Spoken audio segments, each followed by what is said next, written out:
welcome to another episode of our series talking about handmade, historical handmade and how it changed up until today. We'll be talking about another handmade technique that you can meet in Poland. Enjoy! Polish handmade, history and present times. Welcome to another episode of series of interviews with Polish handmade artists. You will find the original interview in a previous episode, and since it is in Polish, I just sum it up here in English, just to give you a glimpse of what we've been talking about. I decided that translating it word for word seems pointless. We've talked with Karolina. Karolina has already been guest to this podcast 2 times. We laughed that 3rd time's the charm, but nevertheless, I rediscovered weaving with her. Maybe you will also find a new angle to it. As Karolina admitted, weaving is one of the oldest handmade techniques. Even in ancient times, we find information about threads hanged from trees with heavy stone on the bottom as a weaving loom. At the beginning, this technique was strictly functional, used mainly for clothes. Later on, it developed into decorative arroses, tapestry, parts of furniture or carpets. We know of those made of silk or even those with the use of golden threads. Even today, the materials used for weaving may surprise. There are works of weaving art made even from recycled plastic. When it comes to Polish weaving, there is no chance Karolina could miss double warp fabric, rediscovered by Eleonora Plutyńska after the Second World War. We discussed a bit this topic. Plutyńska was the one who, fascinated by weaving techniques, created a whole group of women who traveled across Poland to popularize this technique. We find the reinterpretations of those works present in our culture up till this very day. We also discussed with Karolina these Hucel fabrics, Polish kilims by Olga Stryjeńska, the designer, and pondered upon some minor motifs in Polish weaving after the Second World War. I asked Karolina if, in her opinion, we may talk about typically Polish, school of weaving. She pointed out double warp fabric as such Polish one, if we were supposed to mention a traditional Polish weaving. She laughed about pop handmade, as she called extremely popular pattern from Łowicz region that exploded on felt bags or souvenirs and also in some weaving works. But she used it as an example for a beautiful trend.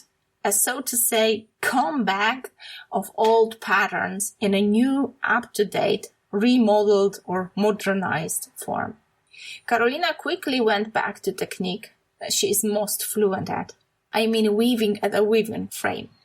She admitted that traditional patterns are also most popular here and not so many artists explore modern directions.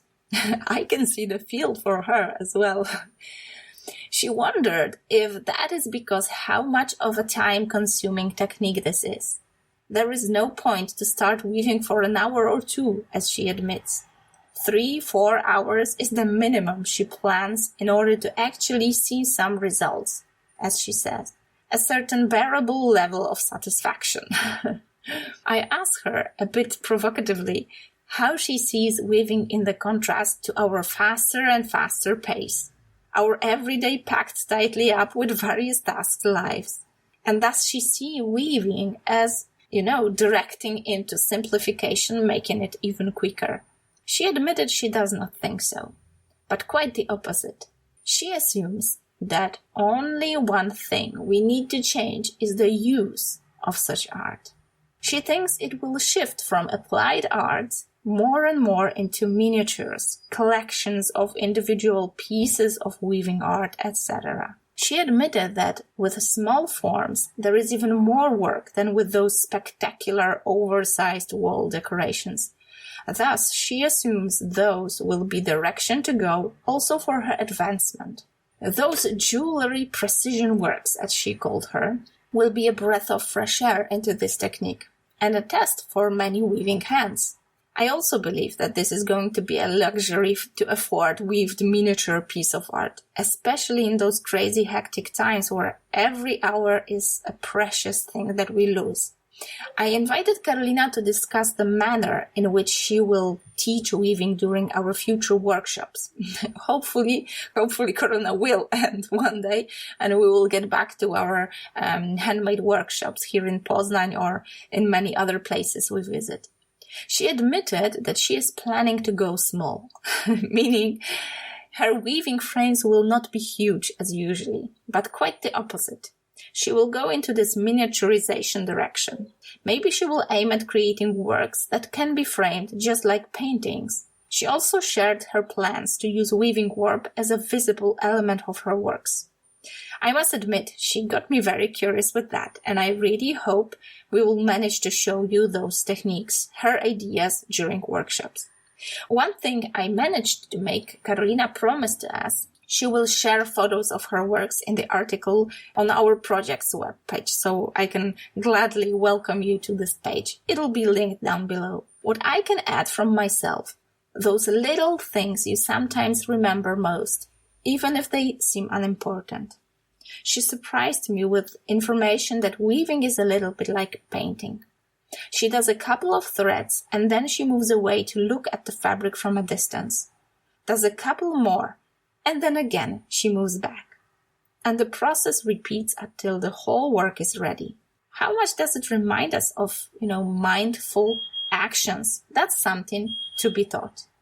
Of course, I asked Karolina to name some places to be if one is interested in weaving. She named popular exhibition, international Polish weaving events and competitions, and community meetups. We'll link them down below as well. We both agreed that even though we feel macrame is currently a top handmade trend, we will do our best to make Polish weaving also popular, and we will gladly reinterpret it with fans and handmade lovers, both from Poland and abroad. I hope I see you in the next episode.